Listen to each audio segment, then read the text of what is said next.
Hello, and welcome to Not Safe for Racists, a podcast designed to address diversity, equity, and inclusion, candidly and without judgment. Our goal is to have open and honest conversations about current issues and how we can work together to improve our social, learning, and work environments. My name is Janelle Bella, Principal Consultant at Diverse Solutions Strategy Firm, and your host. International Perspectives, a podcast dedicated to discussing educational theory across borders. Today we are analyzing and reflecting on Paulo Freire's pedagogy of the oppressed. Freire's approach to education was to transform oppressive structures by engaging those who have been oppressed. His emancipatory educational approach was depicted through a lens that allowed understanding of the systems of oppression in order to transform them. His ideology was that education should be a practice of freedom, as opposed to its current role as a practice of domination.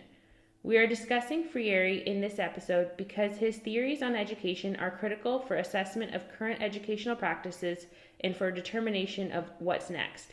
Joining me today are two of my colleagues, Dr. Amber Godwin of Sam Houston State University in Houston, Texas, and Dr. Kelsey Evans-Amalu of Delta State University in Delta, Mississippi.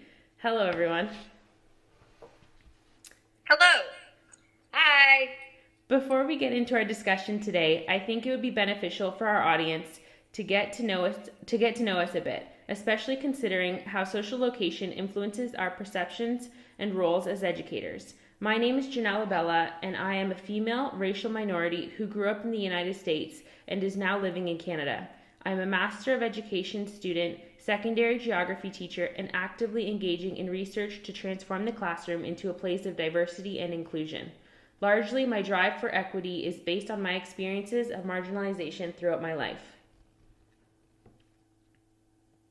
My name is Amber Godwin, and I am the descendant of Muskogee Creek people, as well as recent immigrants to the United States from places like Germany. And I am really interested in equity because I think that it's important in order to grow a healthy global community that we all have a voice and we all have perspectives that are seen with respect. Hi, I'm Kelsey Evans-Amalu, and I am a professor at Delta State. I am one of the queer faculty and also in a interracial relationship. I really am all about equity, especially with the first generation college students that I work with in a very impoverished area. So I have to be as informed as possible and unpack my own privilege so that I can be a role model to my pre-service teachers that I would like to do the same. Thank you so much for being here, both of you. It is evident that we will have some very unique experiences and perspectives to contribute to the conversation today. Let's get started by briefly discussing the current state of education that we are all teaching within. Freire notes that educative processes are never neutral and can be used as an instrument of domination or liberation. Education teaches the oppressed to accept what is handed down by the ruling elite without question. This culture of silence prohibits the oppressed from creatively taking part in transformation of society. However, liberation through education would shatter this silence. For myself, I would definitely have to agree with this, as the public education system that I work in sustains hegemony through its educational goals. I feel like that Freire is correct, that there is a liberation or a domination component in the way that we educate our students. I think I've had the privilege of being able to teach advanced placement world history for 14 years, and now I'm currently being a professor for the past 2.5. And I think I've been able to provide that dimension of voice to my students, and I have actively tried in my career as an educator to be able to check my privilege and to be able to offer, instead of one narrative, multiple narratives, to keep things in an equal sense, and to not provide a truth, but to provide opportunities for students to find their truth, or what they feel that the truth is from multiple perspectives. I agree with Amber in that each of our personal experiences within our own educational sphere have definitely transformed our unique experience. And that I was a high school teacher as well, and taught grades 9 through 12 within social studies education, within multiple subjects. And that experience has now shaped how I teach my pre-service teachers. Looking back at what you said, Janelle, and that Freire notes that educative processes are never neutral and can be used as an instrument of dominance or liberation, I often allow my students to read Freire's Pedagogy of the Oppressed, like select excerpts, and we unpack that together. And it's always really nice to have my students who grew up in a totally different geographical location than I did, and also with different demographics than me, to hear their perspective as we unpack the text together. So I'm always learning what is currently happening within the state of education, dependent upon not only geographical location, but how the current events are continually shifting. So I definitely have to keep an open mind. So it sounds like the both of you are using your teaching practice as an opportunity for liberation and for students to become exposed to that. Do you feel like the post-secondary realm of education offers that opportunity? And what do you think compared to the public education like K to 12? I think it probably depends on the climate that you're in. I feel like I have had the opportunity to explore what it means to be able to liberate. And I feel that because I was able to teach the advanced placement coursework, I was able to explore that liberation component maybe in a more free way, no pun intended, than maybe I would have been able to if I were in a different setting. And then to bring that into teacher education programs as well, I think has put me in a kind of unique opportunity that is really cool that I share with Kelsey, because we've seen it, and we've lived it. And so we're able to take that into teacher training. And I kind of see that as an honor that I feel that I'm able to bring that liberation education with me into the teacher preparation program that I'm situated in. Kelsey, what do you think? I definitely agree. I also think if we're looking at it from the specifically higher education perspective, that it honestly depends on who is in charge of the program there. So I'm in charge of my social studies education program at Delta State University. The person that was in my position prior was not trained in social studies education, but was specifically a geographic education, or he was a geographer. So his perceptions on education were very slim. And now interacting with some of the Delta State alumni, I can see that the liberation education is not there.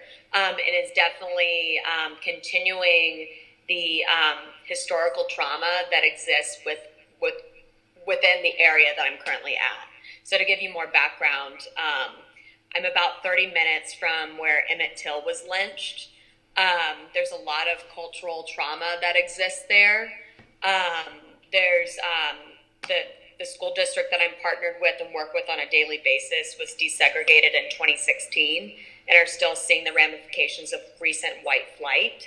So it has a lot of opportunity to talk liberation theory because you have to talk about it.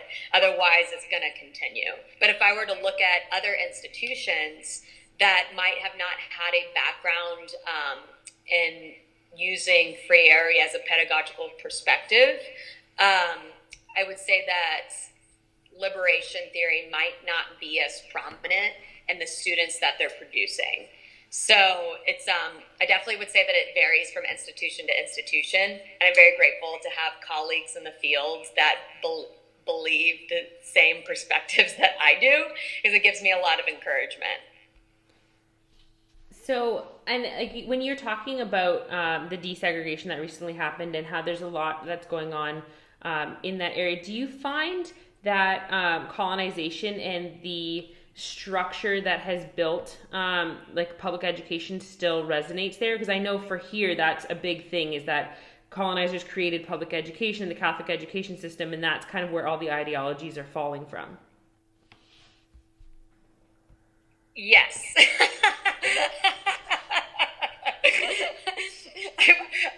I could say yes a million times. It's if you look at the climate that rules the Delta.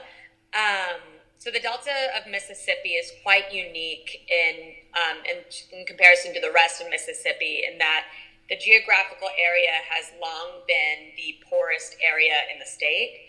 So a lot of the opportunities that other areas might have don't exist within the Delta. So I definitely think that as far as like colonization is concerned, you can still see the remnants of like where it was a largely immigrant population that came to the Delta because of agricultural reasoning. And then that has transcended into forming like Catholic education, because it was mostly Italian immigrants that came over and had populated the town. So then you have this dominant population that exists over this specific area, but then you have a huge population of BIPOC people that are being ostracized when they came in to be the predominant labor force after the Italian immigration. So you have two conflicting cultures in existence that are still maintaining their identities through not only just education, but every other societal structure that exists there. So, and I'm assuming it's similar for you, Amber, in Texas? Well, actually, I think that is a really interesting and unique quality for Mississippi, and I would even say that it extends down to New Orleans.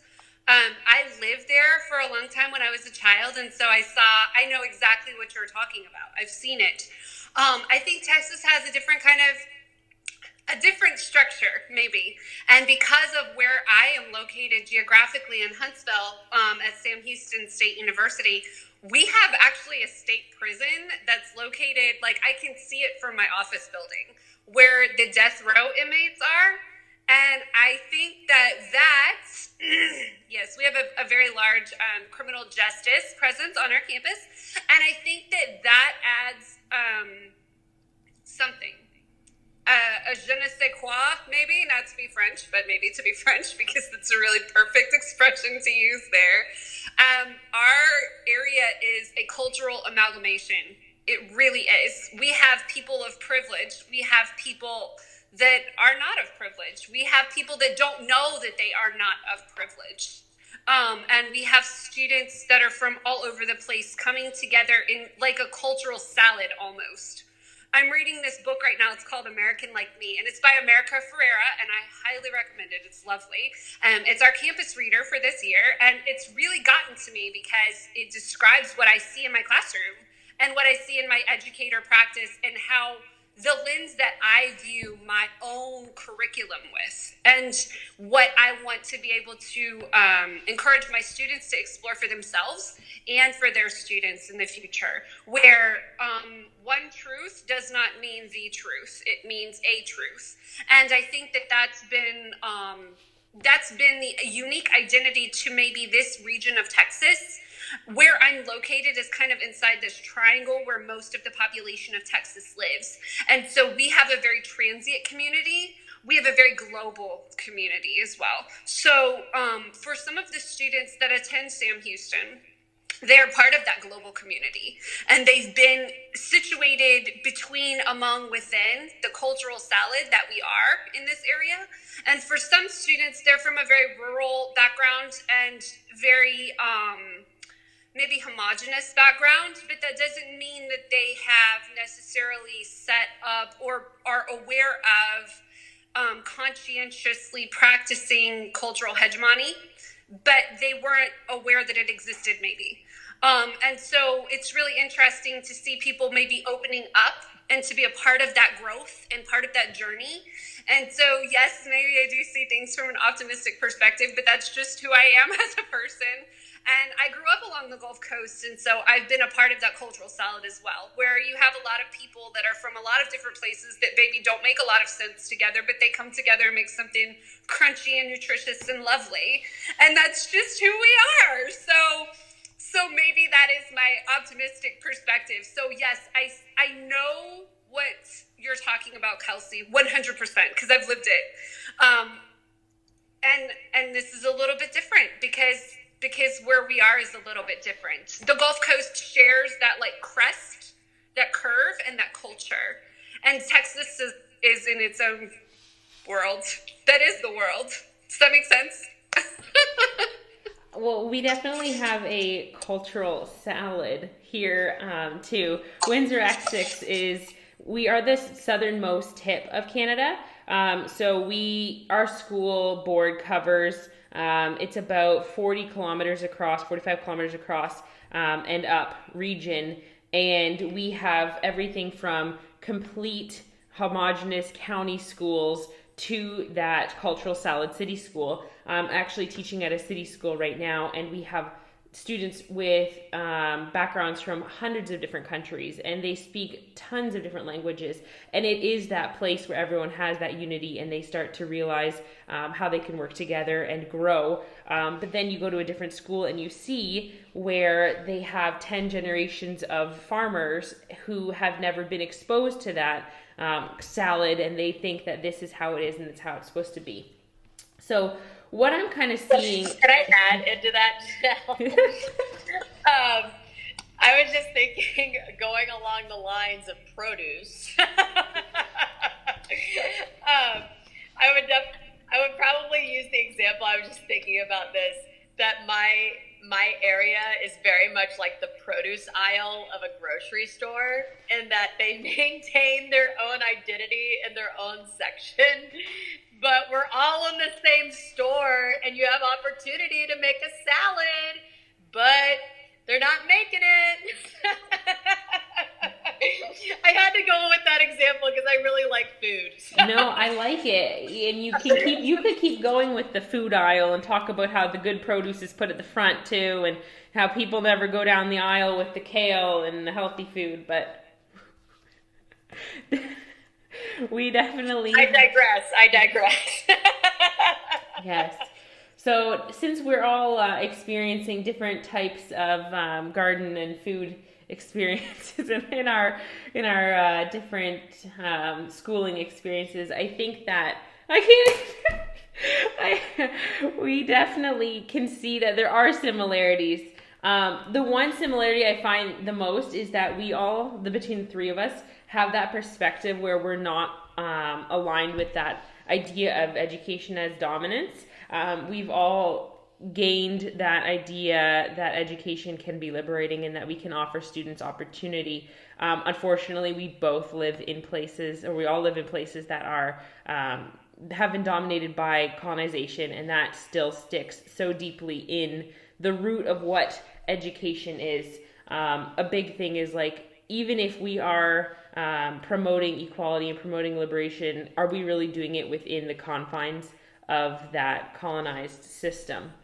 So along with these experiences, we also face the difficulties in education due to transactional teaching. And I can already hear the two of you with this. So Freire refers to the transactional teaching as the banking model, which is responsive to knowledge production and cognitive manipulation. The banking model has remained as a primary teaching method in many classrooms, especially I've seen in my practice other teachers using it.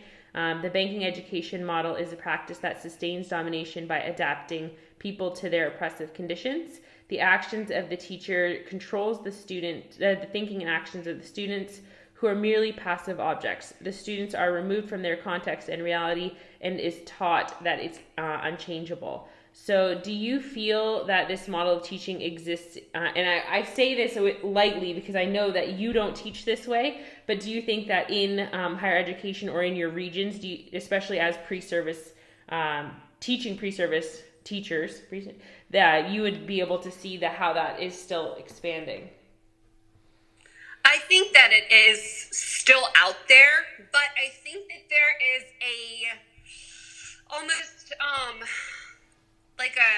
I keep coming back to the word privilege. Maybe it is the word privilege. It's a privilege, right? To be able to teach not using the banking method, because I think that there is new voice out there and new kind of like people beating against that idea in general in education, for what I've seen in research and from what I've seen in practice. I know that in our teacher education program, we actively discourage teachers from doing the banking model in a classroom and instead encourage them to foster student learning through problem-based learning or through inquiry, that kind of learning system, which I think has become more, what's the word I'm looking for? It's like more hot now. It's more something that people are trying to get everyone into culturally. And I don't know that they know that it's a colonizing shift, that it's a shift from the past and into something that we need. But in my opinion, I think that moving from the banking model is something that we need in order for us to create problem-solving global citizens who can think for themselves and be able to move us forward culturally, globally, domestically, everybody. Because I think now more than ever in the age of COVID-19, that we are learning that we are a global community. It doesn't matter where you're situated, because we're all in this together. And I think that moving from the banking model is a part of us providing that liberation and moving from the banking theory. As far as the question of do you feel this model of teaching exists in your setting, I would definitely say yes to both higher education and within K through 12 education. So my current institution, we're continually shifting, which I'm grateful for. However, we have a long way to go. So it's they hire from within the College of Education, which is not encouraged, because it continues to produce the same patterns of thought over and over and over again. So I technically am in the College of Arts and Sciences within the Division of History and Social Science. It's how they place the secondary education programs. But I still partner with, every week, the College of Education and their requirements. So I see the banking model being talked about within the College of Education, but within the secondary education programs that are in arts and science, they're not talked about because they're hiring from other places, other bigger cities that are producing new patterns of thought. So I do think that diversity matters within higher education to get varied perspectives outside of the region, because otherwise it's going to be the same thing over and over and over again. I agree that the diversity definitely makes a difference, because you will teach the way you were taught in some cases. Do you think that the banking model, and this can open to either of you, do you think that the banking model is reflective of certain courses and certain disciplines? Because I always hear, well, how do you teach math in a different way other than the banking model? I think that's another maybe cultural or climate or geographic question, because one of the things that I kind of explored when I was doing my PhD was how math and reading are taught in different countries. And so I know that in Japan, for example, when they teach math, it's very common in their curriculum and in the way that they approach mathematics is to have the students see a problem on the board and have to work through it themselves. And that's how they start the class. And it's the hardest problem they'll see all day. And the teacher will help, but the teacher will not jump in and facilitate until the students have come to a conclusion on their own. So I think the banking model within disciplines in my perspective, where I am currently situated geographically, climate-wise, intellectually, as a human being at Sam Houston State University, I haven't seen evidence of the banking model because I know in our secondary program, it's very problem-based, and we're really moving toward that, actively moving toward that inquiry model. But I also know that in other cultures, and when we have students that move in from those other regions, for example, Japan that I discussed, that they come and they bring, like you had suggested earlier, that diversity from outside to show, hey, this is what we do and this is how you do it, but then what are we going to do together? And I think that's really interesting because I think that's what's moving us forward as people. I do appreciate that idea of incorporating different teaching methods and also the inquiry method. I find that speaking with colleagues in my own school, math and sciences and courses where there's strict memorization, it seems to be the most difficult. But teaching geography, a lot of my course is memorization based. So when I try and attempt that inquiry model, it looks more like the math you're talking about, offering students that opportunity to question why they're thinking the way they're thinking or why they should care about what is being taught to them. So I have a question for you, Amber, about the banking model and Indigenous education. In Canada, I can see how the banking model disregards Indigenous ways of knowing and in some cases neglects the true history of Canada. As an Indigenous woman in the United States, do you feel that the current model of education overlooks alternate forms of learning and ways of knowing? And what does your experience with AP curriculum kind of, how does that fit into that as well? I think the Indigenous voice is something that AP College Board has worked actively to include in their curriculum, as well as their perspective. When it comes to models of learning and models of teaching and knowing, I find that much of my own knowledge, like tribal knowledge, the way that communities work together, that like apprenticeship style of learning that is so indicative of the tribal mentality that I know that I came from and that Indigenous people come from in general, maybe, or there are similarities of, has been largely, it's completely new and different for me. I have never had exposure to that or a discussion on that. However, I have seen that practice taking place without people saying, hey, we're going to come together and do such and such activity as a community as a way for us to acknowledge the Native Americans that used to live here or something to that effect. So pedagogically, I haven't seen any active inclusion of Native pedagogies. However, I have seen it, but I've never seen it pointed out as a Native pedagogy that's being practiced. And I've participated in it, and I've brought it to my own classroom as well, but I never point out, like, this is a Native pedagogy, etc., or this is tribal pedagogy.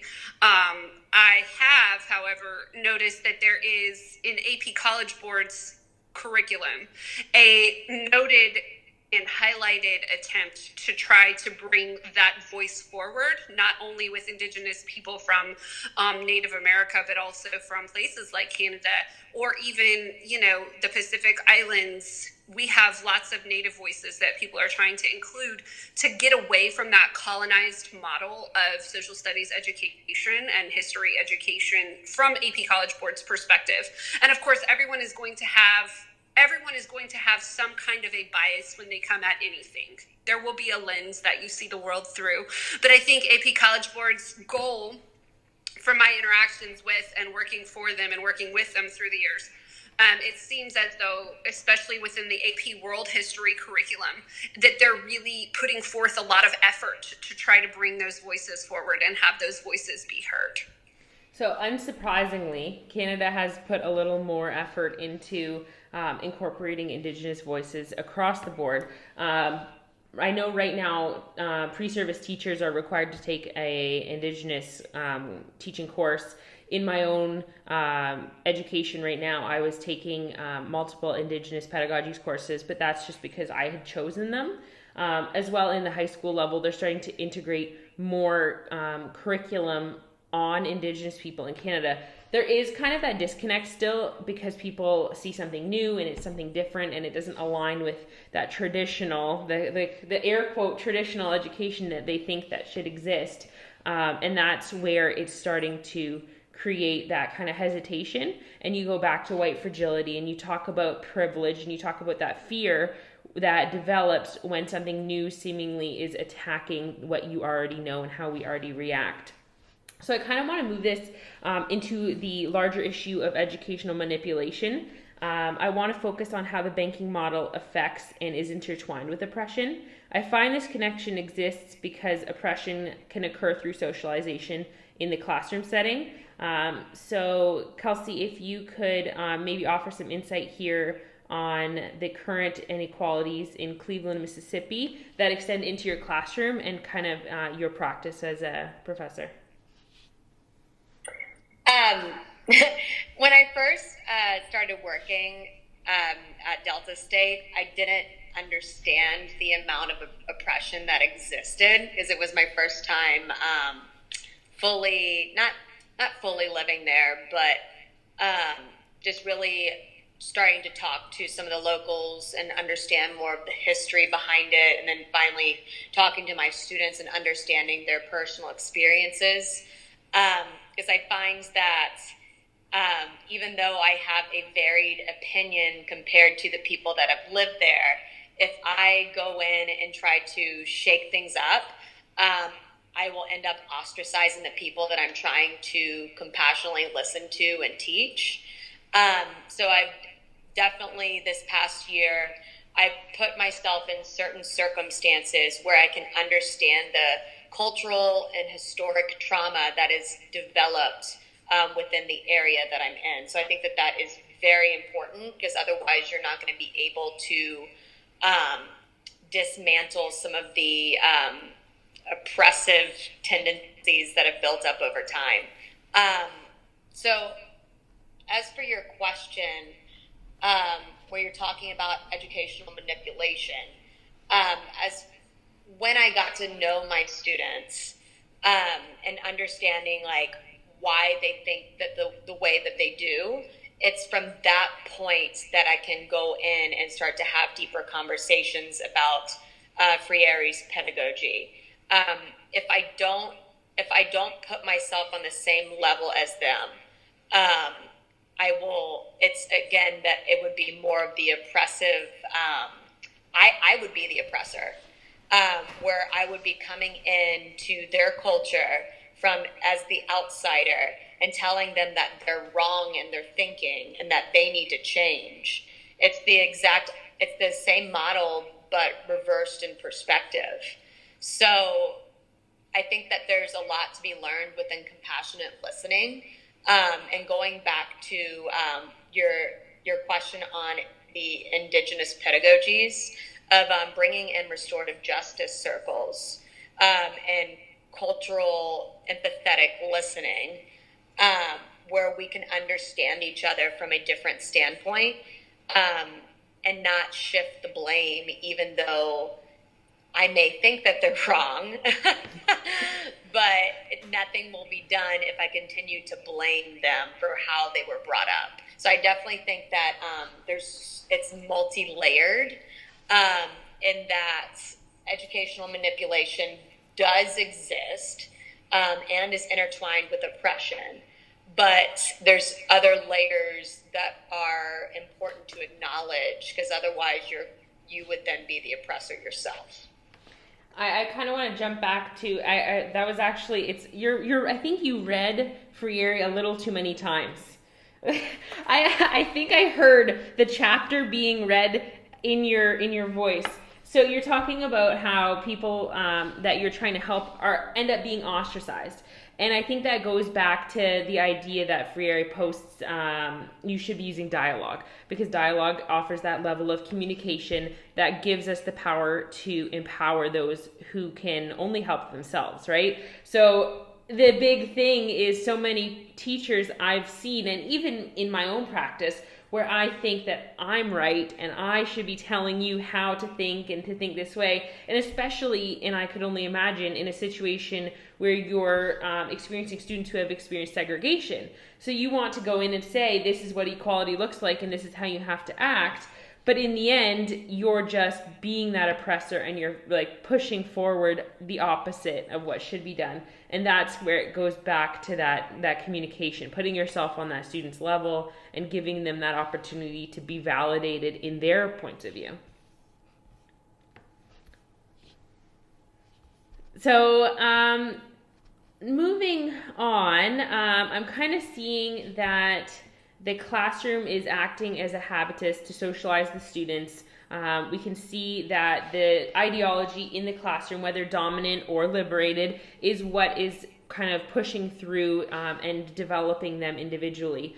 So this is, in some cases, not what a classroom should look like, and it should be a place of learning and growth where we're offering the students that opportunity to be liberated. However, in the case where students are experiencing those dominant ideologies, to oppose it, Freire suggests that integrating the use of critical thought and reflection, which is kind of what we're talking about, Kelsey, in the dialogue aspect. So critical thought exists through dialogue, which is communication, and it has to exist for true education to happen. And that's where we get that empowerment and the level of freedom to move away from oppression. So how do you both feel, I say this knowing your answers, about integrating critical thought into your practice and whether it can be done within the structures of the institution that you're working in? Absolutely, 100% yes. I think modeling an active reflective practice is really important in our teacher education program, and in maybe, I would hope, in maybe all teacher education programs. I fervently believe that it's our job as teacher preparation professors of teacher preparation to be in the role where we foster having those maybe hard dialogues that maybe people are not comfortable with, just so they can push through. How do you really feel about this? So they can critically think about, not only issues in social studies education, but maybe issues in all education. How can we respect each other's perspectives on things like how you're going to solve a math problem? How can we how can we respect each other's perspectives on all the things while we're growing as humans and moving forward? And so I think that creating that critical thought, that reflective practice, is key in our teacher preparation program. I also agree. I think that having critical thought is highly important, but I also think that it's important to intertwine compassion within critical dialogue. So a lot of the research that I've been currently pursuing is I still have my mindfulness, just understanding mindfulness in the classroom, but the more that I have dug deeper into mindfulness practice in the classroom itself, the more I'm understanding it's not about mindfulness, it's more about compassion and altruism. I'm reading a book, and I'll pull a quote from it. It's called Altruism by Matthew Ricard. And he defines altruism quite differently, saying that we need to be more compassionate rather than empathetic, because empathetic actually brings us on the same level as who is actually talking about their own concerns and issues. So altruism is implies the elimination of selfish desire and of egocentrism, as well as leading a life devoted to the well-being of others. Oh my God. So that is very difficult in the classroom because, of course, we have selfish tendencies to have our students do well, and the students have selfish tendencies to want to do well in our classroom.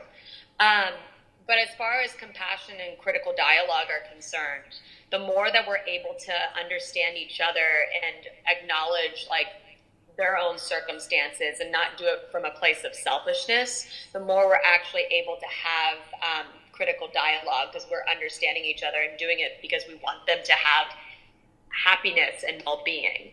So I think that there's, again, it's a multi-layered approach that is both collaborative and explorative, but gets more into the social emotional learning side in order to unpack the content. I just want to touch on your necessity for altruism and compassion, and going back to Freire, he talks about how the love for humanity is at the root, right? So if you're not having all of these other virtues incorporated in your practice, then you're really not being effective in your practice and truly embodying that thought process. So I can see that, like, and it has been evident obviously throughout, that there's a drastic difference between public education, which is where I'm teaching at, and then post-secondary education, which is where you're both at.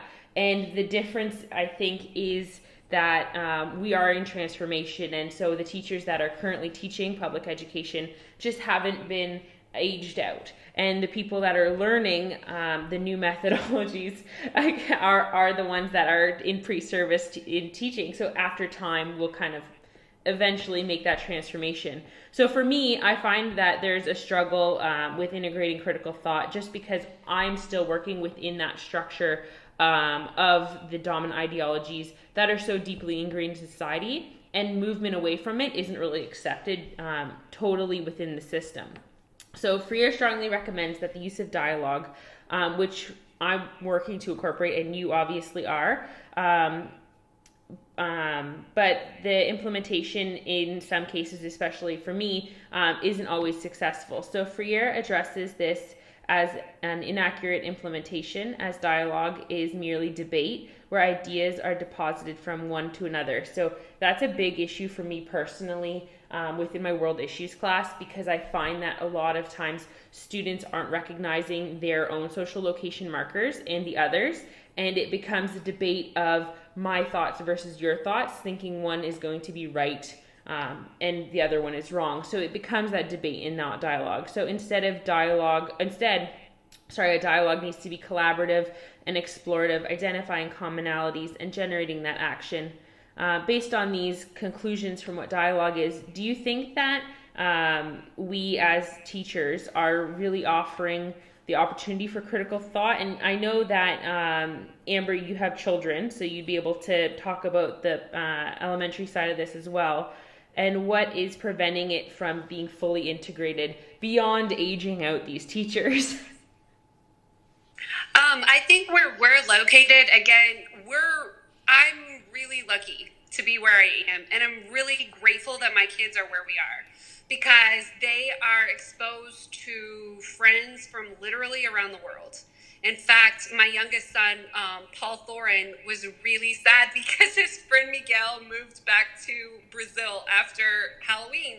And he tried to learn Portuguese so they could, be like besties forever. I know, it's just the cutest thing you've ever seen. And he has friends from everywhere. In fact, he has 2 students in his class that were from Bulgaria. And they were from different areas of Bulgaria, but they could still speak their common language. And it was really special to see. And so, even when we go to karate, there are students from the globe. And again, I know that it's because I have the privilege to be situated where I am geographically. I'm in a global community, and it's very transient. And there are people that, work in oil and gas or work in logistics, or this is a very prominent medical area too, where a lot of science people come to live and research with medicine. And so it's really fun. So I think this area has had to stay on the forefront of moving away from colonial ideologies, because there is no such thing as that foundational norm here. Perhaps there is, and yet that voice has had to be evolved, developed, not silenced, but that voice has had to grow and accept these others, because we are all the other here. And I think it's really special and unique. My oldest, Philip Liev, who is in third grade, he's had this his whole life. I mean, he's been in classes with students who are from the globe. He has one friend who's from Scotland, and he's just absolutely fascinated that this friend was from somewhere else, and that when his parents come to visit, they speak Scottish. On our neighbors, in fact, one of our neighbors is a Korean War veteran who can't speak. He lost his voice in the war. And our other neighbors are immigrants from South Africa. So we're just really in a global community. And I think that the school that my sons attend is really good at being a globally welcoming community. And I think that is a good change. And as we start to become more multinational in our communities, then we're going to start seeing that. And again, with aging out, I don't know if aging out teachers is the appropriate term here, but as the transition, it's hard to teach teachers, right? We know we are the worst learners, but as teachers start to change their methodologies and their pedagogies and their practice, then we start to see that change. But I think also as children are exposed to this diversity at a younger age, it changes it as well. Because even looking at, say, your children's experiences in elementary to my students who are in grade 12, who maybe are only becoming exposed to this diversity in the last couple years, they have that different idea and that different level of acceptance within the people that they're exposed to. So, yeah. Yes. I just wanted to add briefly into that, and by brief, I mean maybe a minute. I also think that digital citizenship is highly important, where we have communities that we're experiencing in person, but because of the amount of technology that is incorporated on a daily basis, that they're not being instructed in digital citizenship, then they're not going to experience the global community and how to properly work together, even in an online format. That was less than a minute. Yay! That was less than a minute. Okay, I do agree with digital citizenship. It is definitely something that needs to be given attention to alongside the long list of priorities. But as we kind of I think as we change, everything has to change along with it, and that's where we'll see the growth happen. So it's one thing that changes, and other things will change as a result. So, wait, hold on. I have one more thing to add. There was one moment that was not the best moment for my oldest son. My oldest son, Philip Liev, has blonde hair and blue eyes, and my younger son and he has light skin, and my younger son has a little bit darker of skin, and he has dark eyes and dark hair. So when my older son self-identified for his second grade teacher as Native, she informed him that he's white. And he was very upset about this. And he was in second grade, and, it was a growth moment for him. And I think it was a growth moment for the teacher as well, because he knows his friends and their backgrounds. And so when she was misidentifying the race, ethnicity, culture of others as well, I think it gave him comfort to know he wasn't the only one that was told he could not be the race, ethnicity, culture that he is and that he identifies with. But at the same time, yes, I don't know if it's necessarily an older teacher phasing out, or if it is an old ideology phasing out, or that eventually people will come to have to acclimate to that global diversity, acceptance, that new cultural norm, rather than upholding the old. Okay, I'm done. Actually, you're done, but I'm going to now talk on that. Now I want to talk. So, actually, I was going to point out that there's a huge thing that is going to kind of poke at the people that are listening in Canada, because you keep saying Native, and in Canada, we are told that Indigenous and First Nations, Métis, Inuit are your terms, and that you don't sway from that, because Native is now seen as a term that is not acceptable.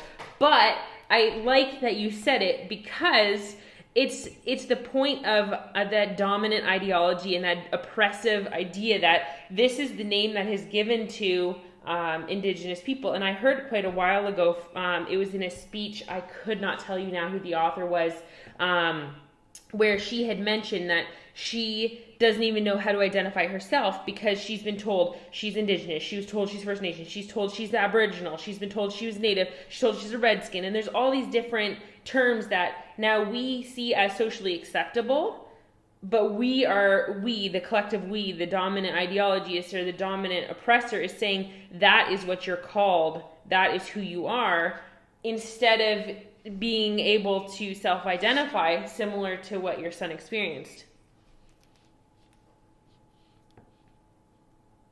Okay, so alongside critical thought, reflection is also a big thing that occurs, which leads to the action and intervention, which is kind of the full circle of what Freire's proposing through his pedagogy of the oppressed. So leading through this, they are quite powerful concepts that would arguably reject the dominant model of education in the institutionalized setting. But in reflection, are we just validating our own actions, or is there a bigger purpose of what of that we are not achieving through this practice? And I say this because all over do I hear, be reflective, reflect on this, you have to reflect. But when I'm reflecting, when I think about something I did, I can catch myself thinking, oh yes, I did this, so I must be right. Or am I reflecting to truly find out why I did what I did and how I did this to better my practice in the future? So what do you guys participate in reflection, or do you promote reflection? And if you do you kind of engage in it further to show what reflection really looks like? So I, since I was a new professor to the area, I was reflecting on a daily basis. And still am reflecting now that my first year is done, and I'm examining my curriculum now for next semester and how to properly incorporate reflection for my students. So I think that engaging in reflection really gets into a lot of stuff that I don't like to see of myself, where I have to address some of the things that I might have buried because of past trauma that I experienced. But when I can actually address my own shit, I can transcend that and then deliver it more effectively into the classroom. And I have open dialogue with my students, even about like how I was transitioning through my first year there. I think that it's important for me to humanize myself and also show them what I was currently experiencing and trying to understand the current culture, but also understanding how I was unpacking my beliefs within the culture that I was in. So it's I think the reflection is it's a weird word now because it doesn't. I think it's lost a lot of meaning because it's highly promoted within educational spheres. So I don't think that people really fully understand what proper reflection looks like on a deeper level. Because I know when I was a teacher, I would fill out my paperwork for the reflection part. I'd be like, yeah, I think I did a good job. I'd be done. I've been there. I know exactly what you're talking about. If you just want to get through it and then you don't actually reflect. So I think that it takes time and a lot of personal healing, but that also goes into privilege within the mental health sphere and what is actually provided. So I think that it's something that will take a lot of time and change. And I agree with that, and I appreciate how you connected reflection and dialogue and kind of mashed that together, because I think that reflection has become that buzzword that we say, oh yes, we reflect, or I reflected, and do a self-reflection, but really there's no actual process to it. It's just kind of like you said, I did a good job. check. Like I'm guilty of that too. I've definitely done it. Okay, so now that we have an understanding of like the educational challenges that we're facing across Canada and the United States, I want to think more deeply about where we're currently in our understanding. It appears obviously that in your practice you have employed Freire a lot more than I have had the opportunity to. So in asking ourselves, are we prepared to make changes? It kind of is evident that the two of you have already made those changes, but maybe considering in society as a whole, do we even really have what we need to make those changes in society, and how can we get to the point of where we're knowing what these changes are? So the way we think is an important starting point, as it offers questioning into our past and our experiences, allowing us to recognize why we think the way we do. And Kelsey, you mentioned that earlier, thinking about why we think the way we do. This is important when discussing Freire because fear of freedom can overtake us. We may take refuge in attempting to achieve the security instead of taking risks for liberty. Have either of you given thought into your own situation or your geographic location or your institution and why you think and act the way you do in your lives or in your practice? I think that thoughtful and careful consideration of our actions, words, research is something that all, hopefully, of us in teacher education programs do. Fingers crossed. But I think that, Kelsey, I really like what you said about coming from a healing place, because I think that reflection, compassion, maybe not, I don't know all the words that I'm trying to articulate, understanding, respect. As long as we are modeling and pushing people forward in that development of themselves and modeling it in ourselves and pushing ourselves to be in uncomfortable situations, uncomfortable conversations, meaning, for example, when I was teaching and I would do Socratic seminar style movement conversations where we would do things like creating a human scale, and I would ask questions progressively using materials like the History Alive curriculum. And it would ask you questions like, should we have built the bomb? Should we have built the nuclear bomb? Here are the pieces of evidence that we have that this is what was happening, etc. And how would you have responded?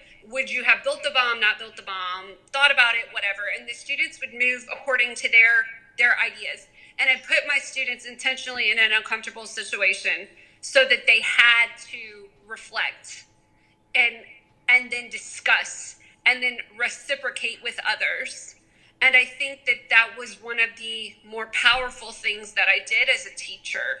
And I hope that it is also one of the more powerful things that I do in a teacher education program, where I will again bring up these topics to my students and say, my son's teacher told him he can't be Native because he's got blue eyes and blonde hair. What would you do if this was a teacher that was your colleague? Or how would you feel about them self-identifying in this way? My son also super digs rainbows and unicorns. It's like his favorite thing. He's got rainbows and unicorns everywhere. Totally fantastic, right? He's a lovely human, and he would love you guys, and y'all would love him. But that makes some people uncomfortable. For some teachers, that makes them uncomfortable because he is, he's male gender, and that for some people is not comfortable. But putting themselves in those uncomfortable situations is what, in my opinion, creates a more nutritious reflection, going back to our salad ideology from earlier, because then, I know it's all coming full circle, ladies. It's full circle now, right? We're all in this together. It's all here. But it really is something where you can't move forward and you can't truly reflect maybe until you've had to grind up against something that made you question. My sister actually sent me a picture this morning of my nephew. They went shopping and he picked out a princess watering can. So it's happening everywhere, and I just said, she said, like, the neighbor even kind of looked at him when he was watering, and I'm like, come on, he's 3, leave him alone. He likes the princess watering. He doesn't even know what a princess watering can is. In my own practice, I kind of was thinking, as you were mentioning, the deeper reflection. and what Kelsey was going off of about like really healing and understanding to reflect. And I always tell my students to know their social location, to understand their social location markers and why they think the way they do. But as you were talking, I was like, do I know why I think the way I do? And then I started to get into my own head and started to reflect on that. So I think that being humbled by that and knowing that it takes a long time to truly be reflective, that's the type of teaching we need to practice. And that kind of brings you down to the student's level, and it makes you realize that you're learning alongside them and that you're not the knowledge keeper and the knowledge provider for them. So we're 1 hour in of chaos on the pedagogy of the oppressed, and I want to touch on a couple more things we kind of touched on already. We did talk about the virtues of Freire's pedagogy of the oppressed and talking about the love for humanity, and we kind of jumped into problem-posing education, and that's kind of where I want to continue, because we talked about the banking model and we kind of jumped into that new idea. So problem-posing education is the transformative practice of freedom. It offers transformation to the current structural oppression. And in this practice, the educator and student teach and learn from each other and view the world as interrelated. So that's what we were just talking about with that reflection. So in doing so, the oppressed and their oppressors are rehumanized and a revolutionary process occurs. And so kind of continuing that discussion we were just having, how do you implement problem-posing education into your practice? I say do you because I know you both do. And are we really offering those transformative opportunities?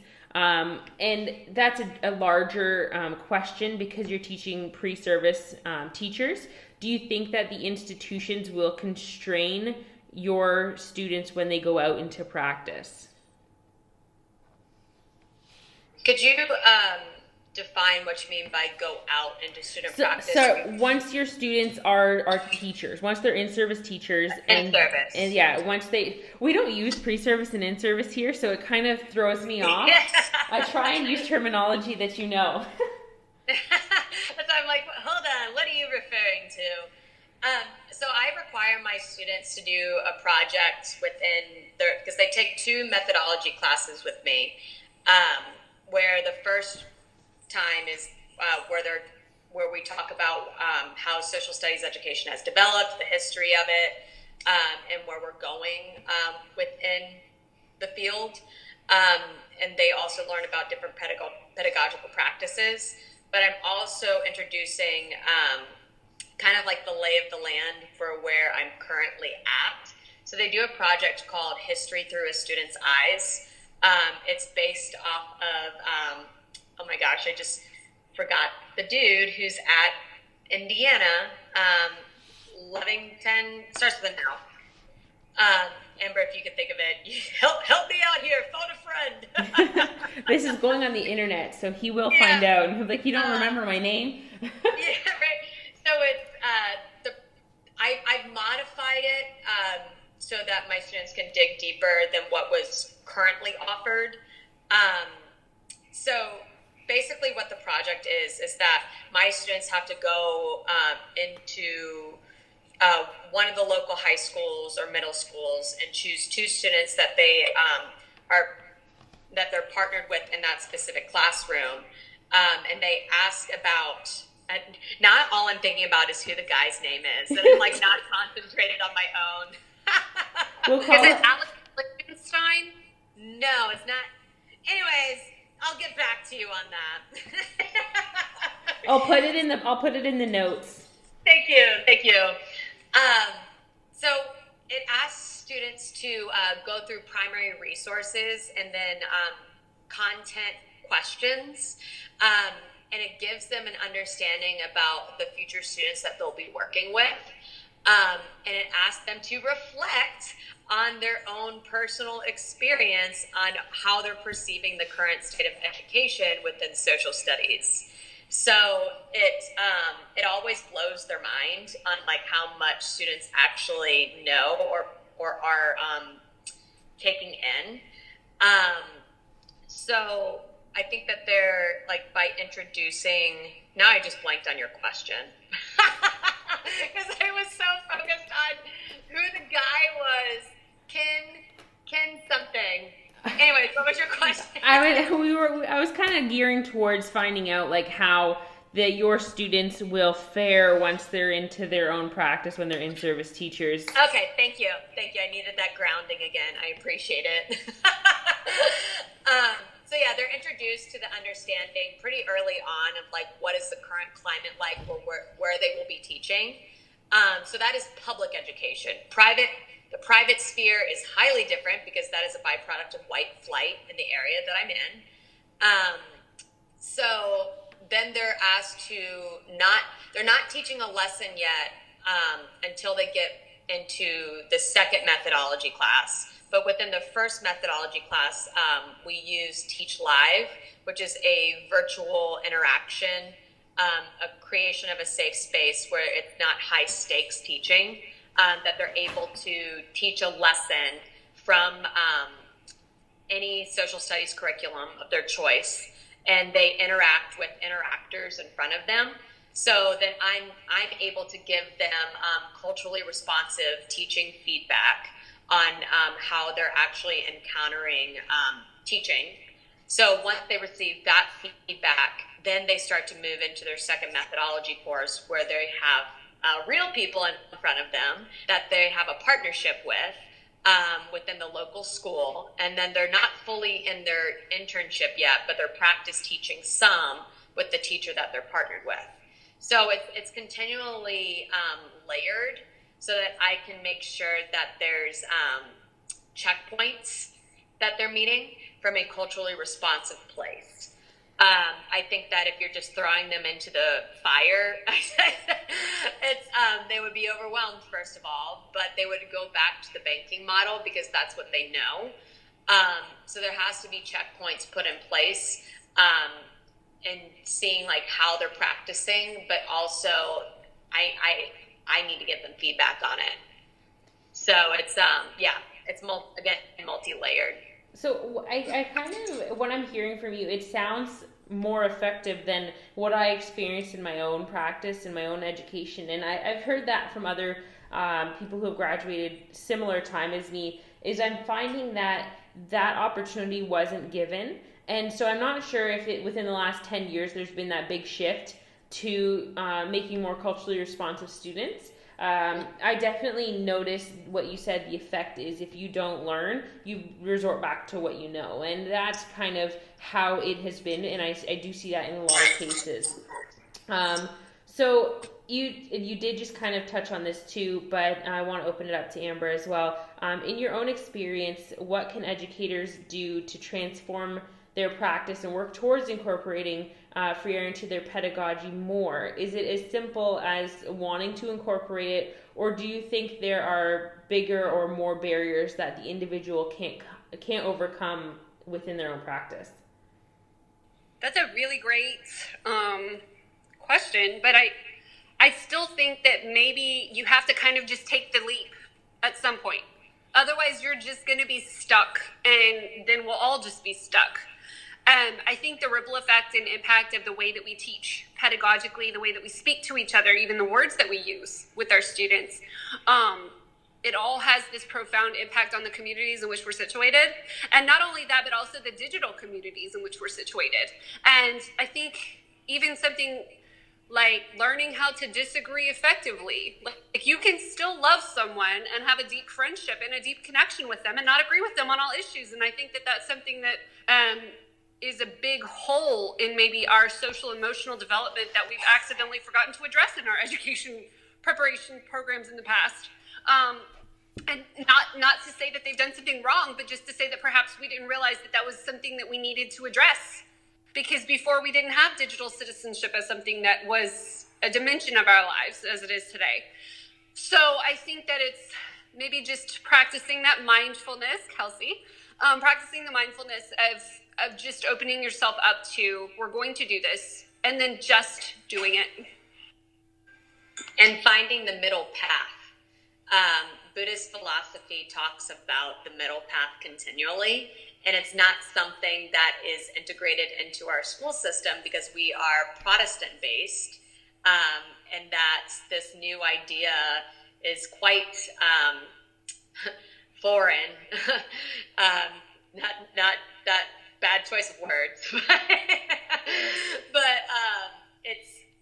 I think that now with more Eastern philosophy becoming more normalized, that we're starting to see it more integrated into the school system, but it's very slow. And I think that the middle path would do as well. And I agree with both of you. There is kind of that power that the individual teacher has where it comes to language and it comes to action, because, and it reminds me of that story, and I don't know if you've heard, where the little hummingbird brings the water back and forth to the fire, and it's like, it's not really making a difference, but it's trying, and so instead of fleeing like everyone else, making that little attempt does help. So, and I think that carries over into this. So we have the starfish story. That's the Gulf Coast. The starfish story. So there's a girl on the beach, and she sees all these starfish have beached themselves. So, Kelsey, I see you nodding because, this is a Gulf Coast cultural thing where there's a little girl and she's on the beach and she sees all these beached starfish, and so she's throwing them all back one by one, but she's never going to get all of them. So this old man walks up and he's like, "What are you doing? You're wasting your time. You're never going to get all the starfish back."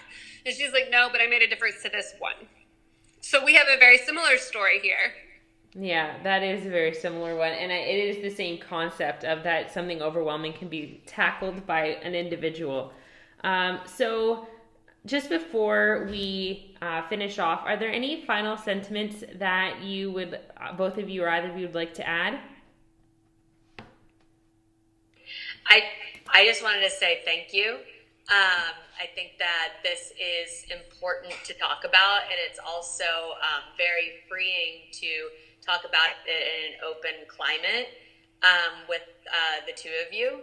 So it's not energetically draining as we give each other virtual group hugs. But yeah, I do really appreciate you setting this up, because I do think that it is energetically rejuvenating and encouraging to see that that there is hope. I totally agree with Kelsey. Absolutely. I feel like this has been power hour for my soul. Well, I'm glad, and I appreciate it, and I appreciate you joining me today. And it was a pleasure learning with both of you and exploring Paulo Freire's Pedagogy of the Oppressed together. I want to end our discussion with a final quote from Freire: "Is no education is neutral. Education neither supports the status quo or it challenges it." For the listeners, I want them to keep in mind that the skills you teach are much more complex than is conceivable, and your powers as an educator are profound, and to never forget to be mindful of your actions and consider why you think the way you do.